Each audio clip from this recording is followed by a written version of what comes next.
How can I convince my friend to avoid an impermissible relationship? Very good question. Um, and this is a difficult situation because due to your friendship, uh, A, you want to try and maintain your friendship, but B, you want to prevent the person from doing something wrong. So I think the best thing to do is sit down and speak to him, have a heart to heart, and say to this person, look, this relationship you want to get into, it's impermissible. It never goes right. It never works out. And I've got a list of situations where people end up in a relationship, and it shouldn't have happened, and then either they'll fall in love with the person, and part of it is because it starts off in the wrong way. Let's say even if they do get married, Allah subhanahu wa ta'ala has in marriages, Allah's made what they call the honeymoon period, like the initial stage where both couples are attracted to each other. There's love is blossoming, and that's how they can they have that moment of in time where they were close and it was solid. So later, if any issues occur, they can always go back and base it on and continue for because of the bond they built in that initial phase.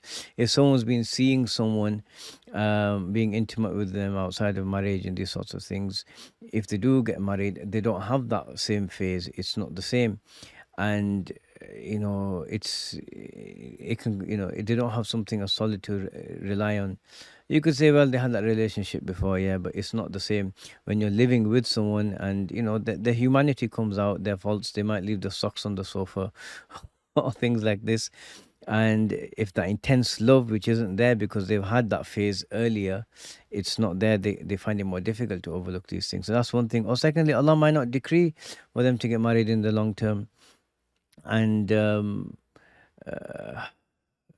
then they have to deal with the fact that they can't get married to someone who they're attached to, and or that person goes and marries someone else. That's not a pleasant one. Or they, let's say they may want to marry that person, or okay, let's say they go marry someone else, and the spouse is now not quite, there might not be anything wrong with the spouse, but there's personality traits that they preferred in their old partner, and then they spend their life unhappy. Oh, I wish I had married that person and not this. And it never ends well. It never ends well. And then most people in this situation go into this mode, this mentality that I don't care, it has to be this person, or I don't care. Innal hawa ma tawalla yusmi or yasimi, as Imam al-Busiri says, that hawa, so a person's egotistical passions, when they take over, it either destroys them or damages them. So sit and explain this to your friend and say, look, you're doing this. Other people have, she's someone's sister, she's someone's daughter.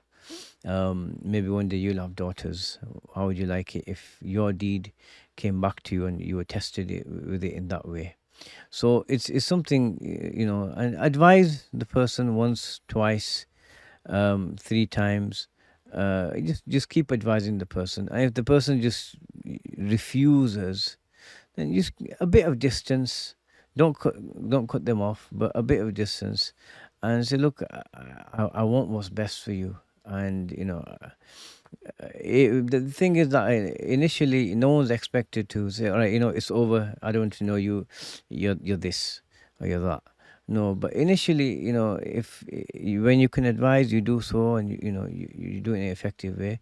But if they're not listening and it's something clearly haram, then a bit of distance is maybe that will eventually help them realize, and Allah knows best. But and see yourself as distancing yourself from them as an act of mercy for them, right? That it's a means for the person to think, well, I'm doing this, but look what bond I've lost, right? Or not necessarily lost, it's cooled down. And that's probably a way to consider it, and Allah knows best. لا إله إلا الله محمد رسول الله